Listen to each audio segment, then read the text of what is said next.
মিরপুরে ফিরেই যেন ছন্দ ফিরে পেল বাংলাদেশ ওয়ানডে দল।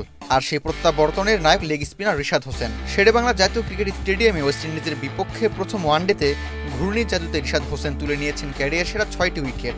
তার হাত ধরেই গড়া হলো ইতিহাস। ওয়ানডেতে বাংলাদেশের হয়ে প্রথম কোন স্পিনারের 6 উইকেট শিকারের কীর্তি। একই সাথে দেশের ক্রিকেট ইতিহাসে প্রথম ডানহাতি স্পিনার হিসেবে ওয়ানডেতে 5 বা ততোধিক উইকেট নেওয়ার নজির গড়লেন রিশাদ। এর আগে বাংলাদেশের স্পিন কিং বদন্তীরা অনেকবার 5টি উইকেট নিয়েছেন, তবে 6 উইকেটের দেখা পাননি কেউই। সাকিব আল হাসান 4বার 5 নিয়েছেন, তাইজুল ইসলাম ও আব্দুর রাজ্জাকও 5 উইকেটের কৃতিত্ব দেখিয়েছেন। কিন্তু ওয়ানডেতে স্পিনার হিসেবে 6 উইকেটের রেকর্ড ছিল অধরায়। অবশেষে সেই শূন্যতা ভরাট করলেন 23 বছর বয়সে এই লেগি। 6 উইকেটের কীর্তিতে রিশাদ জায়গা করে নিলেন মাশরাফি বিন মর্তুজা, রুবেল হোসেন ও মোস্তাফিজুর রহমানের পাশে। 2006 সালে কেনিয়ার বিপক্ষে মাশরাফি প্রথমবারের মতো 6 উইকেট নিয়েছিলেন। এরপর 2013 সালে নিউজিল্যান্ডের বিপক্ষে রুবেল 26 রানে 6 উইকেট এবং ভারতের বিপক্ষে নিজের দ্বিতীয় ওয়ানডেতে মোস্তাফিজ 43 রানে 6 উইকেট নেওয়ার কীর্তি গড়েন।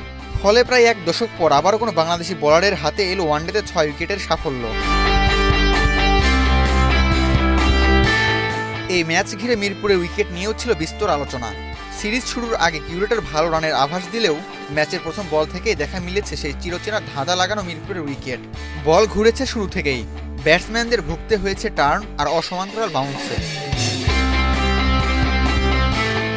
ফলে ব্যাট হাতে 207 রানে থেমে যায় বাংলাদেশের ইনিংস। লক্ষ্য তাড়া করতে নেমে ধীরে ধীরে এগোচ্ছিল ওয়েস্ট ইন্ডিজ, তবে রিশাদের স্পিন একের পর এক ভেঙেছে তাদের ব্যাটিং অর্ডার। অ্যালিক অ্যাথানেসকে ফিরে প্রথম আঘাত হানেন তিনি। এরপর সাজঘরে পাঠান Keacy Carty, Brandon King, Sherfane Rutherford ও রস্টন চেসকে। ওয়েস্ট ইন্ডিজের 5 শীর্ষ ব্যাটারকে ফেরানোর পর শেষ উইকেটটিও নেন এই তরুণ লেগ স্পিনার। পূর্ণ করেন ব্যক্তিগত 6 উইকেট।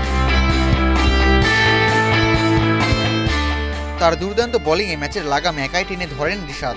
ক্যারিবীয় ব্যাটসম্যানদের অসহায় করে দিয়ে তিনি নিশ্চিত করেন বাংলাদেশের 74 রানের দাপুটে জয়।